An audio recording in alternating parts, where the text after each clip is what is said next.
काय सांगावं असं म्हणतात भगवान परमात्म्याच्या प्रागट्यानंतर गोकुळामध्ये बरोबर 1 वर्ष उत्सव चालला होता 1 वर्ष आणि भगवान परमात्मा अवताराला आल्यानंतर मीटिंग भरवली आणि सांगितलं की म्हणजे माझा शत्रू जन्माला आला भागवत महापुराणामध्ये विस्तारपूर्वक कथा आहे तुम्ही ऐकली असेल जेव्हा भगवान परमात्मा वामनदेव भगवान परमात्म्याच्या रूपाने राजा बली यांच्याकडे दान मागण्यासाठी आले होते ना मग त्यावेळेस अगदी छोटसं गोंडस गोड रूप बाळ स्वरूपामध्ये आले आणि आल्यानंतर 3 पावलं भूमी मागितली होती भगवंतांनी राजा बलीकडे 3 पावलं भूमीमध्ये भगवान परमात्म्याने एका पाऊलामध्ये स्वर्गलोक व्यापलं दुसऱ्या पाऊलामध्ये पाताळ लोक व्यापलं आणि तिसरं पाऊल कुठे ठेवावं आता भगवान परमात्मा जेव्हा आले भगवंताचं सुंदर मनमोहक गोंडस रूप पाहून राजा बलीची कन्या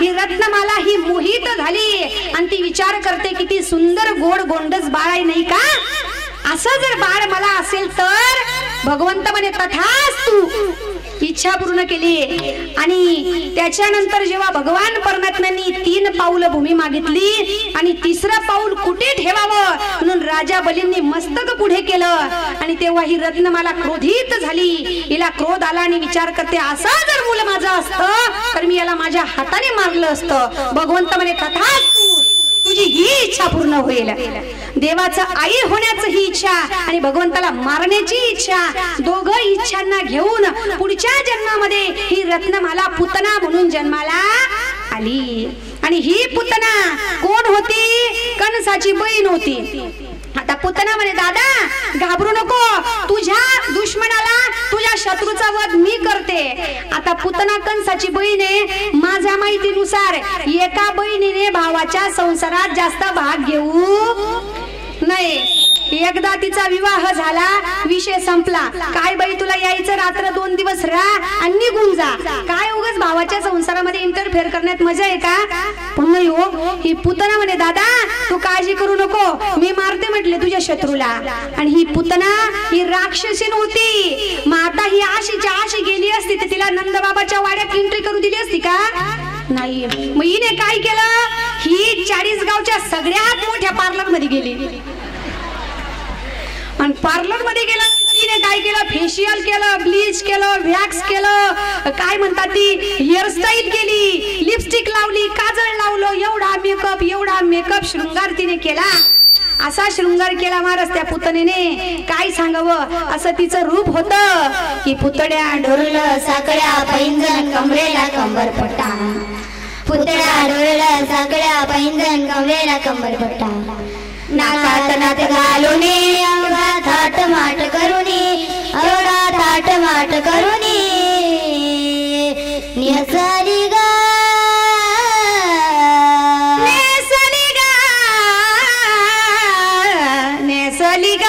शालू पैठणचा, नेसली गा शालू पैठणचा, नेसली गा शालू पैठणचा, नेसली गा शालू पैठणचा, नेसली गा शालू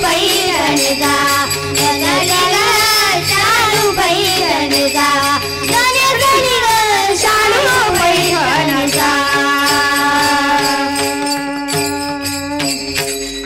आणि तेव्हा ती पुतना छान मेकअप केला, शृंगार केला आणि त्या ठिकाणी नटून थटून नंदबाबाच्या वाड्यात आली. आणि आल्यानंतर अशा कॉलनीत चालली होती ती. आता आमच्या माता माऊलींना सवय असते, आपल्या कॉलनीत एखादी नवीन बाई आली, एखादी नवीन बाई पाहुणी दिसली की आमच्या माऊल्या जरी भांडी घासत असतील, जरी धुणं धुत असतील, हाताचं काम सोडतील आणि ते पाहुणींकडे पाहतील, बाई पाहुणी कुठे चालली.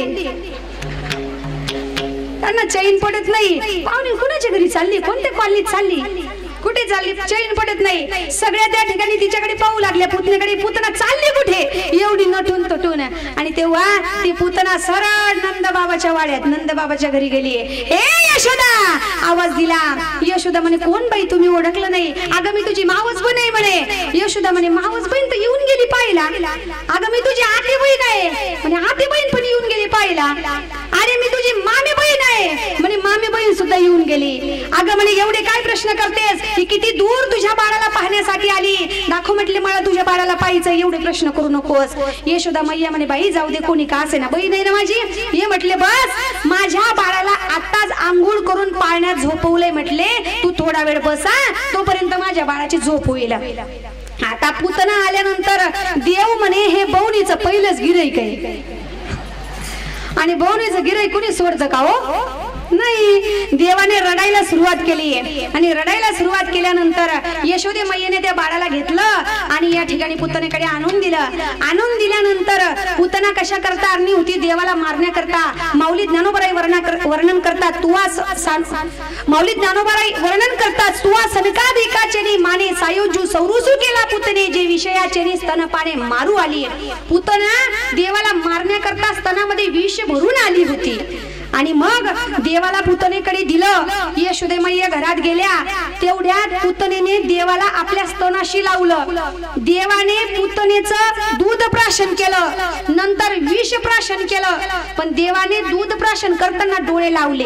का लावले माहितीये का? याचे अनेक कारण श्रीमद भागवत महापुराणामध्ये दिलेले आहेत महाराज.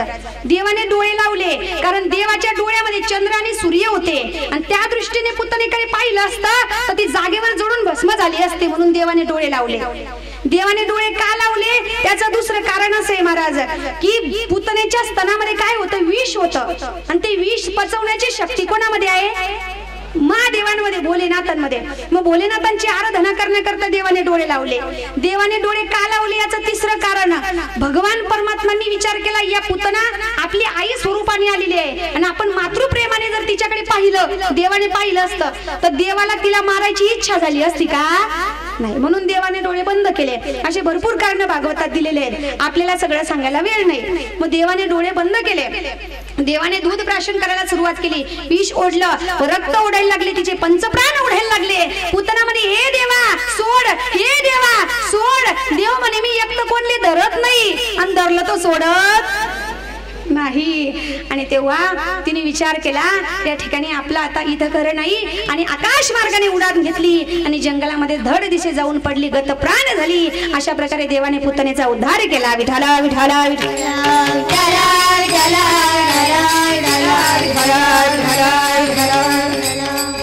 अशा प्रकारे भगवान परमात्मांचं सावळे सुंदर मनमोहक रूप पाहण्यासाठी गौडणी काही ना काही निमित्त करून नंद बाबाच्या घरी यायला लागल्या. आता देव हळू हळू देवाने बऱ्याच राक्षसांचा वध केला. कागासूर, बकासूर, शक्तासूर अनेक राक्षसांचा वध केला, त्यांना मुक्ती दिली. हळू देव रांगायला लागले. डाव्या गुडघ्याने रांगीत, तळवे तळहात टेकीत, डाव्या गुडघ्याने रांगत, डाव्या गुडघ्याने रांगीत, तळवे तळहात टेकीत, तळवे तळहात टेकीत, डाव्या गुडघ्याने रांगत, डाव्या गुडघ्याने रांगत, डाव्या गुडघ्याने रांगत.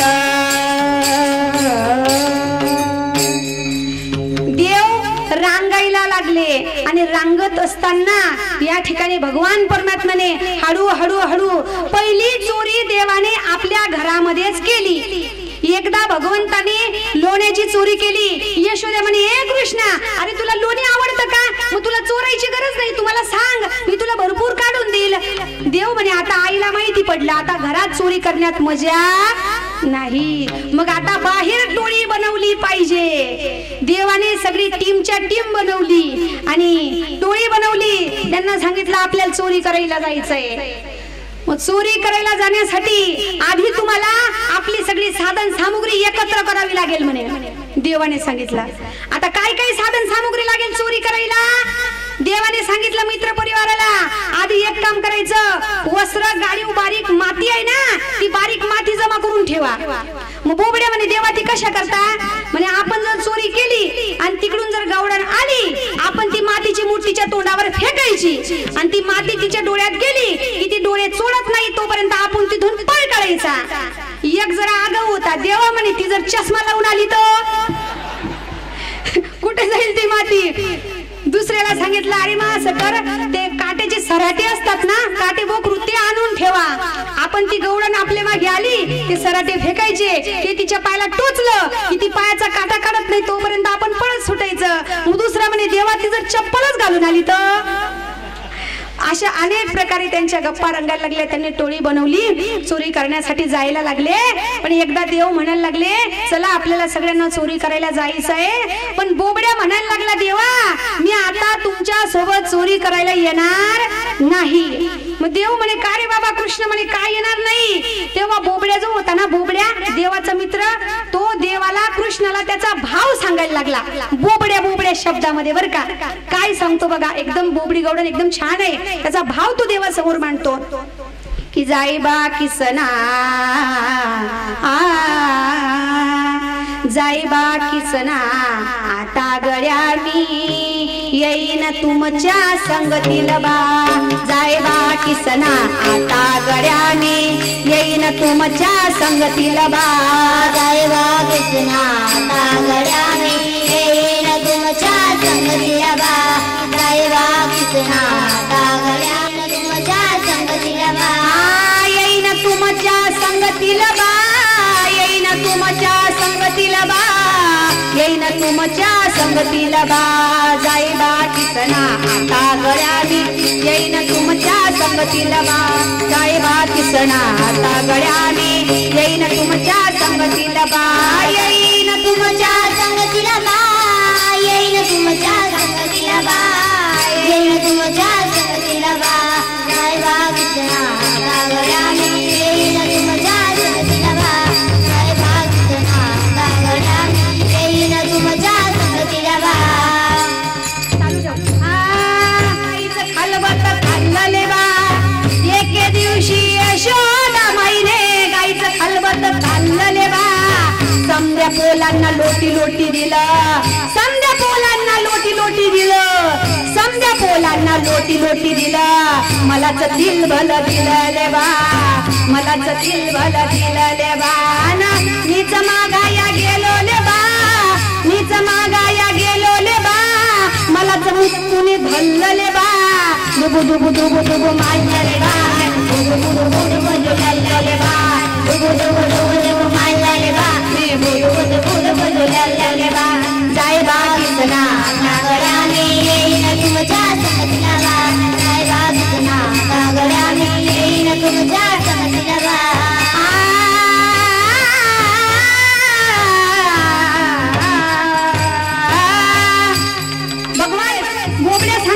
कृष्णा ते तर जाऊ दे अजून दुसऱ्यांदा काय झालं माहितीये का आई काय झालं ते एके दिवशी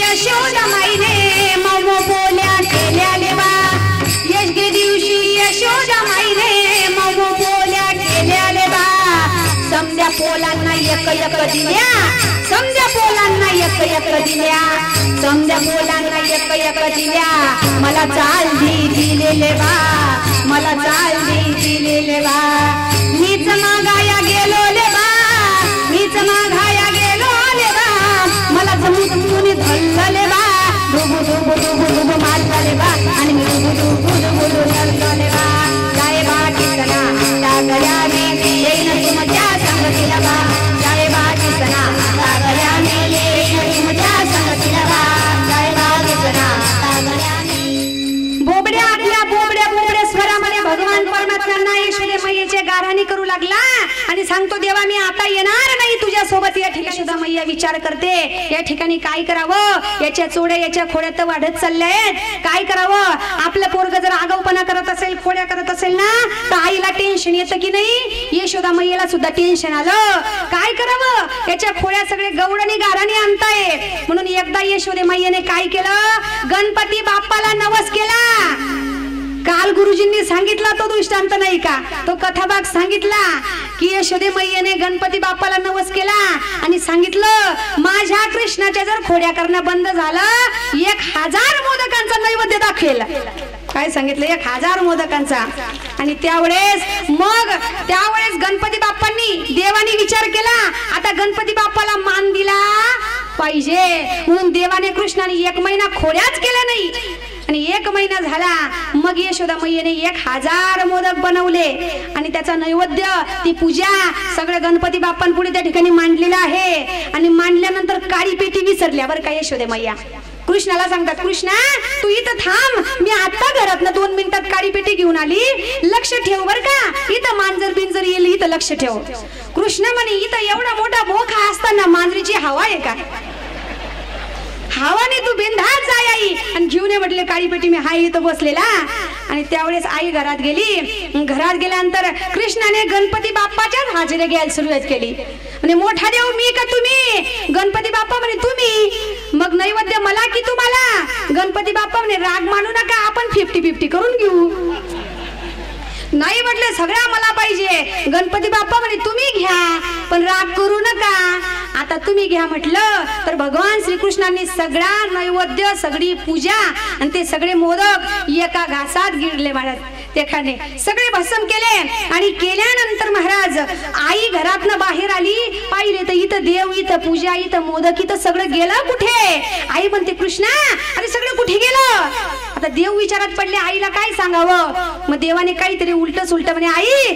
तुला माहितीये का तू मध्ये गेली ना तेव्हा इथं मोठ्या पोटाचा बाबा आला होता म्हणे मोठ्या पोटाचा आणि तो मोठ्या पोटाचा बाबा सगळं खाऊन गेला म्हटले आईने विचार केला इथं साक्षात गणराया प्रसाद घेण्यासाठी आले आणि माझा छोटासा बाळ माझा कृष्ण त्यांना घाबरला असेल आई कृष्णाला जवळ घेते त्याच्या डोक्यावरून हात फिरवते आणि त्याचे कान फुकते कुणाचे कृष्णाचे कृष्ण म्हणे आई सगळ्या जगाचे कान मी फुकतो ग माझे कान तू काय फुकते विठाला विठाला विठाला विठाला खोड्या करायला लागले आणि खोड्या करत असताना महाराज भगवान परमात्मानी गोकुळातील आपलं कार्य संपवलं आणि भगवान परमात्मा मथुरेत गेले मथुरेत 18 वर्ष 7 महिने राहिले तिथून कंसाला मारलं आजाला राजा केला आणि तिथून भगवान परमात्मा द्वारकेचे राजा झाले आणि द्वारकेचा राजा झाल्यानंतर एक दिवस देवाला आपल्या गोकुळातील गोपाळांची गौडणीची आठवण झाली आणि भगवंतांनी निरोप पाठवला गोकुळाला की म्हटले मला तुमची आठवण येते मला तुम्हाला भेटायचं मग आता गौडणी संतापल्या किती लहान होता तेव्हा गेला आम्हाला सोडून एवढ्या वर्षानंतर तुला आता आमची आठवण येते का? आपला एखादा जवळचा नातेवाईक, आपला फार जवळचे संबंध असतील आणि ते जर सोडून चालले गेले 2, 5, 10 वर्ष त्यांनी आपल्याला कॉन्टॅक्टच नाही केला तर आपल्याला राग येतो की नाही? माझी आता आठवण आली का तुला, आपण म्हणतो ना. मग त्याप्रमाणे गौडणी रागवू लागल्या त्या कृष्णाला. एवढ्या वर्षानंतर आता आठवण येते का? सांगा त्याला. मेल्या त्या गौडणी, राख झाली त्यांची आणि वाजवी मुरली त्यांच्यावरी. गौडणी मेल्या म्हणावं सांगा त्या कृष्णाला. मग त्यावेळेस निरोप आणणारा सांगतो म्हणे, राई राग करू नका. मग देव जर गेले तर तुम्ही सुद्धा देवांना निरोप पाठवू शकत होत्या ना, देवांना पत्र लिहू शकत होत्या. गौडणी म्हणतात देवाला पत्र कोणत्या पत्त्यावर पाठवायचं नेमकं? त्याचं काही एक गाव आहे का? त्याचं एक नाव आहे का? हरी थारो नाम छे हजार, कहा नाम लिखवे कंकोत्री. त्याचं एक गाव नाही, त्याला एक नाव नाही. कशावर पत्र पाठवायचं? म्हणे ठीक आहे जाऊ दे, आपण आता देव येतोय भेटायला. देव भेटायला आल्यानंतर भगवंताचं प्रवचन ठेवलं. प्रवचन ठेवल्यानंतर भगवंतांनी प्रवचन सुरू केलं. प्रवचनासाठी श्लोक घेतला. गतिर्भर्ता प्रभू साक्षी निवास शरणम श्रुवत प्रभव प्रलय स्थानम निधानम बीजमव्यम. सर्वीकडे माझीच सत्ता आहे, सर्व प्राणी मात्रांमध्ये मीच व्यापून आहे. माझ्या सत्तेशिवाय वृक्षाचं पान देखील हलू शकत नाही, असं देव बडाया मारत होते. आता ते बडाया होत्या का? नाही, ती वस्तुस्थिती होती. पण देव सांगत होते प्रवचनामध्ये. एक वृद्ध गौडण, म्हातारी गौडण होती आणि तिने लहानपणापासून देवाच्या सगळ्या खोड्या पाहिल्या होत्या. ती गौडण तिला राहवलंच गेलं नाही. हा देव सांगतोय, हा कृष्ण सांगतोय सगळीकडे माझी सत्ता आहे, मी कुणापासून नाही, कुणी माझ्यापासून नाही. अरे हा लहान होता, याने काय काय खोड्या केल्यात मला सगळं माहिती आहे आणि हा काय बडाया मारतोय हे महाराज अभंगाच्या पहिल्या चरणात सांगतात. चुरा चुरा कर माकर खायो, चुरा चुरा कर माकर खायो, चुरा चुरा कर माकर खायो, चुरा चुरा कर माकर खायो, खायो, चुरा चुरा कर माकर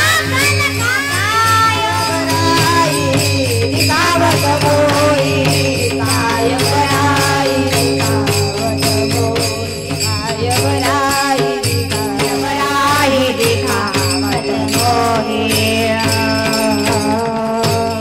बाबा तू आमच्या समोर बडाया मारू नकोस. तू लहानपणी आमच्या घरी दया दुधाची चोरी करत होतास, आम्हाला चांगलं माहिती आहे. समजा आपल्या समोर लहानाची मोठी झालेली पोरगी, समजा ती मोठी झाली, तिचं लग्न झालं, सासरी गेली नांदायला.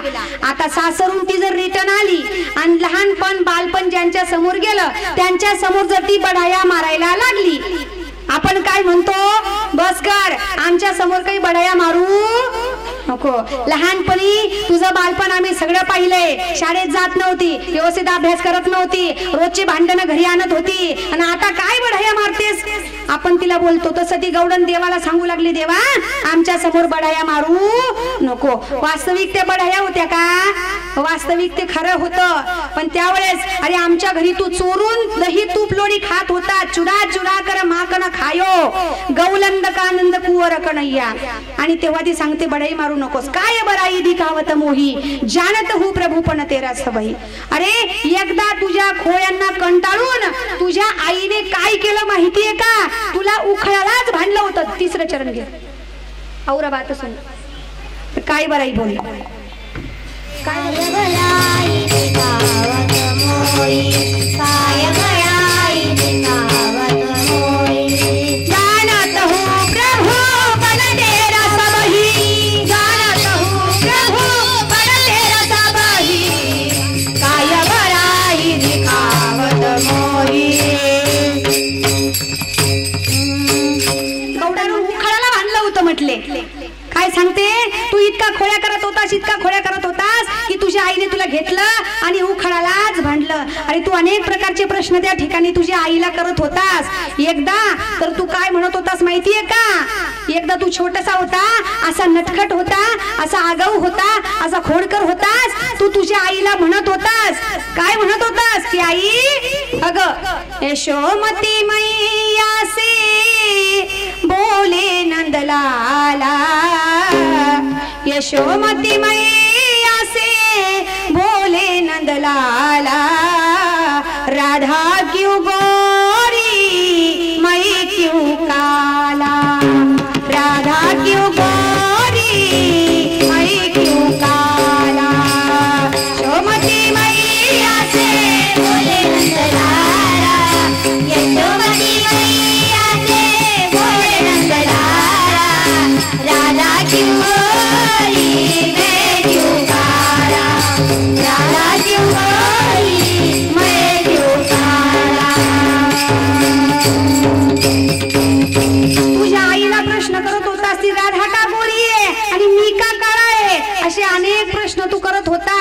आणि एवढंच नाही, एकदा तर तू असा हट्ट केलास म्हटले, तू म्हणत होतास की राधिका गोरी से बिरज की छोरी से, राधिका गोरी से बिरज की छोरी से भैया करा दे मेरा प्यार, राधिका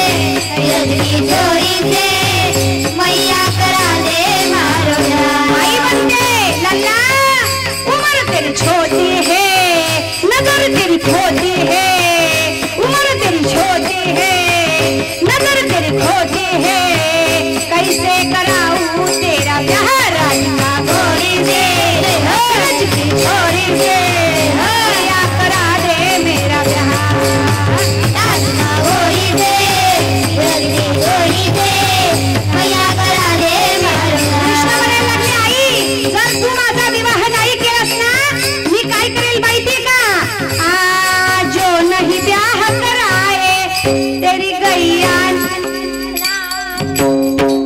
नहीं ब्याह कराए तेरी गैया नहीं चराऊ, तू जर माझा विवाह केला नाहीस ना, तुझ्या गाई राखण्यासाठी जाणार नाही मी, जो नहीं ब्याह कराए तेरी गैया नहीं चराऊ, आज की बात मेरी मैया तेरी दहली पर ना आऊं, आएगा आएगा मजा जीत हार का राधिका गोरी से बिरज की छोरी से, राधिका गोरी से बिरज की छोरी से मैया करा दे मेरा ब्याह, राधिका गोरी से बिरज की छोरी से मैया करा दे लागले।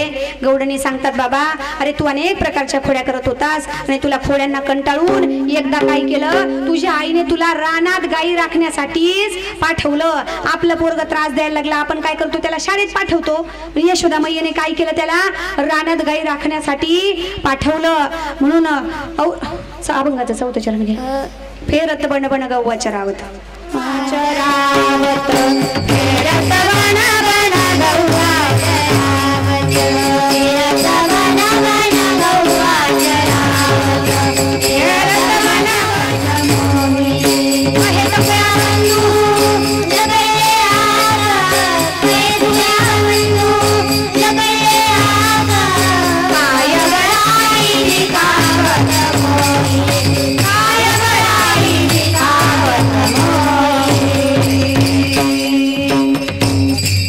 भगवान परमात्माने आणि त्यावेळेस यशोदा मैयाने भगवान परमात्म्याला रानात गाई राखण्यासाठी पाठवलं।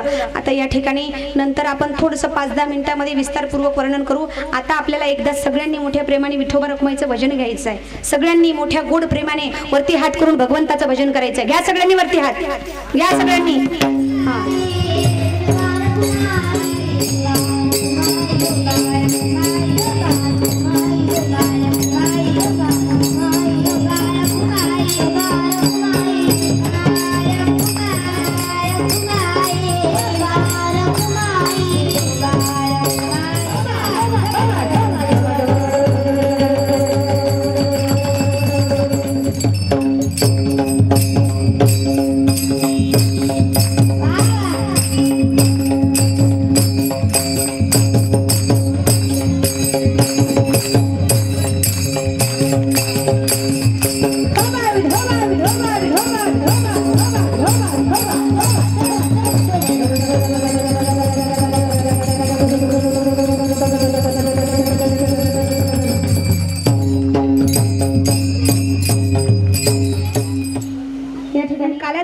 प्रत्येकाला या ठिकाणी मिळणार आहे।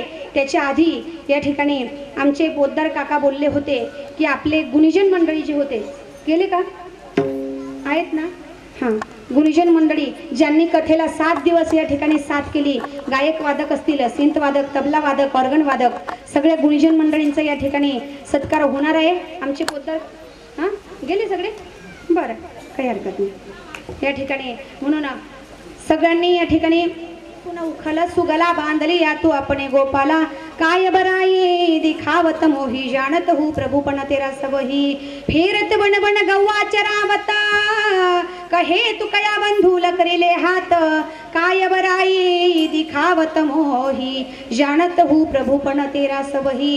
म्हणून भगवान परमात्मांना गाई राखत असताना भूक लागली होती. गोपाळ सांगायला लागले, देवा आता 12 वाजलं, तुम्हाला समजत नाही का? तसं तुम्हाला वाटत असेल ताई, आता 7:30 वाजले, पोटात कावळे ओरडायला लागले नाही का? म्हणून आता प्रसादाची वेळ झाली. असो, सर्वांना या ठिकाणी प्रसाद मिळणार आहे.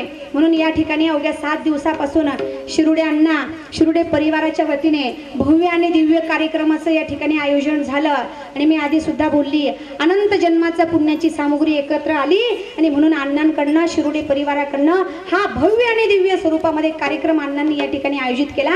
एकदा या शिरुडे परिवाराचं कौतुक म्हणून जोराने सर्वांनी टाळ्या वाजवून त्यांचं स्वागत करायचं. म्हणून अण्णांच्या हातून असं सत्कार्य घडत राहावं अशीच मी भगवान परमात्म्यांना प्रार्थना करते. आणि आमचंही आयुष्य भगवान परमात्मा अण्णांना देव अशी प्रार्थना करते. कारण देवासाठी धर्मासाठी करण्याकरता प्रत्येक व्यक्ती हा देवासाठी धर्मासाठी करण्याची बुद्धी प्रत्येकाला ही नसते. म्हणून अण्णांनी माझ्या लेकींसाठी अन्नदानाची व्यवस्था अण्णा करत असतात. नवे आमचे पोद्दार काका आहेत. पोद्दार काकांनी माझ्या सर्व लेकींकरता 50 वारकरी ड्रेसांची व्यवस्था केली. आमच्या पोद्दार काकांकरता सुद्धा एकदा टाळ्या होत्या. आणि म्हणून हे बघा, मला स्वतःला काही नकोय, पण मला एकच सांगायचंय जाता जाता की मला आज सरकारी नोकरी गव्हर्नमेंट जॉब करता येत होता, पण मी ती नोकरीकडे लक्ष न देता मी एक विचार केला की माझ्याकडनं देवाचं, धर्माचं, अध्यात्माचं कार्य झालं पाहिजे. म्हणून या लेकरांना शिकवण्याचं काम मी करत असते. तुम्हाला जरी वाटत असेल की आपल्या आईच्या पुण्यतिथी निमित्ताने, वडिलाच्या पुण्यतिथी निमित्ताने, मुलांच्या वाढदिवसानिमित्ताने आपण अनाठाई खर्च करतो, दुसरीकडे खर्च करण्यापेक्षा आपल्या देखील घरातील 2 घास या लेकरांच्या मुखामध्ये जावं, आपल्याकडनं अन्नदान व्हावं असं ज्यांना वाटत असेल, तुमचा 1 रुपया नको आम्हाला, पण लेकरांच्या अन्नदानासाठी जर तुम्हाला सरळ हाताने सहकार्य करता आलं, अन्नदान करता आलं, तर याचा विचार जरूर करा. आणि या ठिकाणी अण्णांनीच केलेलं कार्य हे सुद्धा लक्षात ठेवा. सगळ्यांना या ठिकाणी बोलता बोलता 7:30 या ठिकाणी झाले. मी तुमचा जास्त वेळ घेणार नाही. मातृवर्ग, पितृवर्ग सगळ्यांना या ठिकाणी वंदन करते. सगळ्यांनी कार्यक्रमाला गोड या ठिकाणी साथ दिली, उपस्थिती दिली, कार्यक्रम श्रवणाचा लाभ घेतला. सगळ्यांना वंदन करते आणि एवढं बोलून मी माझी सेवा या ठिकाणी संपुष्टीत आणते. माझ्या कार्यक्रम 2 तास लाईव्ह शूटिंग ज्यांनी केली, आमचे शिरुडे डिजिटल दादांनी मागच्या वर्षी सुद्धा खूप छान शूट केलाय बरं का. अगदी 7 दिवसाचे संपूर्ण कार्यक्रम आपण केव्हाही पाहू शकतो. म्हणून आमच्या दादांकरता सुद्धा एकदा टाळ्या होऊ द्या. अतिशय छान कार्यक्रम ते शूट करतात आणि आपण वर्षभरात केव्हाही तो कार्यक्रम पाहू शकतो. सगळ्यांचे मानावे तेवढे आभार कमीच आहेत. म्हणून सगळ्यांना धन्यवाद करते आणि या ठिकाणी कार्यक्रमाची सांगता करते.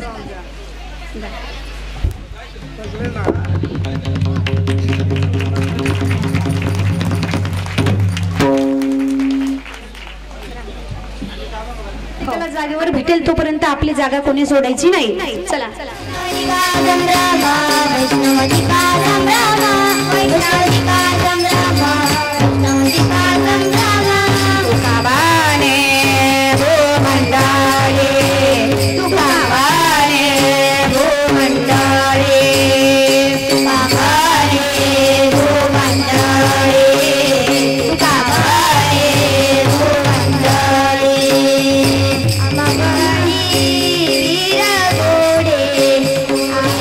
Amen.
संभ्रमा वैष्णवरी का संभ्रमा काला वालो एक मेवा काला वालो एक मेवा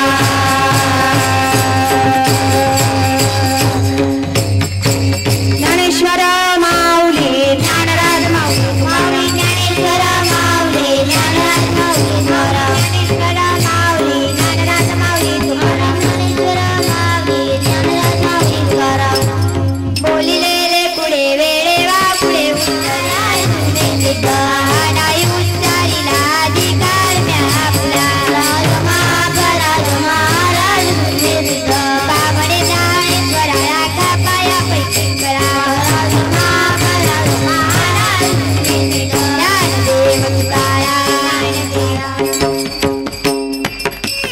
राधाराणी सरकार की सब संसन की हळूहळू लाईनीत मागे जायचंय जास्त गर्दी करू नका आणि रोज प्रमाणे लक्षात ठेवा उतना ही लो थाली में की व्यर्थ न जाए नाली में म्हणून सर्वांनी काळजी घ्यायची आहे जास्त गर्दी करू नका हळूहळू प्रसादाकडे सर्वांनी जायचंय Ah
चुरा चुरा कर माखण खायो गौलन कानंद कुवर कन्हैया काय बराई दिखावत मोही जानत हूँ प्रभु पण तेरा सब ही और बात सुन उखल सुगला और बात सुन उखल सुगला बांधलिया तू अपने गोपाला काय बराई दिखावत मोही जानत हूँ प्रभु पण तेरा सब ही फेरत बन बन गौवा चरावत फेरत बन बन गौवा चरावत कहे तू कया बंधूल करिले हात काय बराई दिखावत मोही जानत हूँ प्रभु पण तेरा सब ही विठ्ठल विठ्ठल विठ्ठल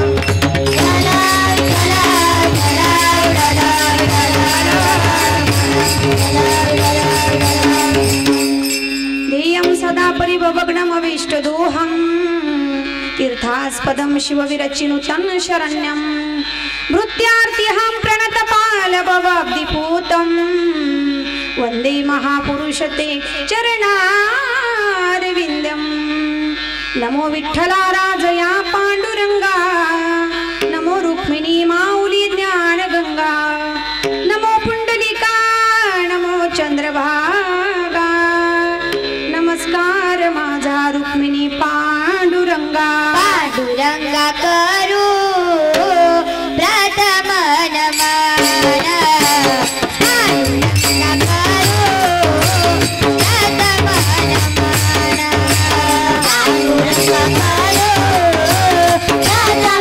प्रथम नमन पांडुरंगा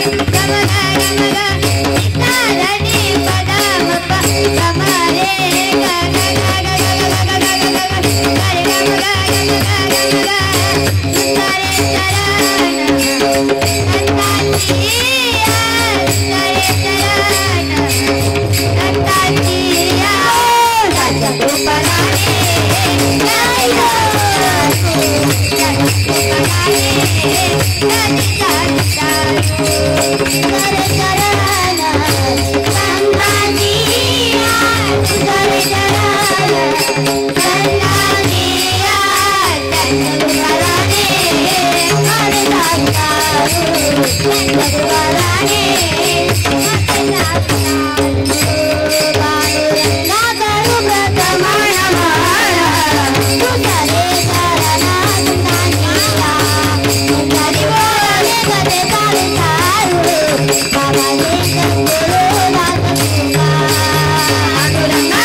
प्रथम नमन पांडुरंगा करू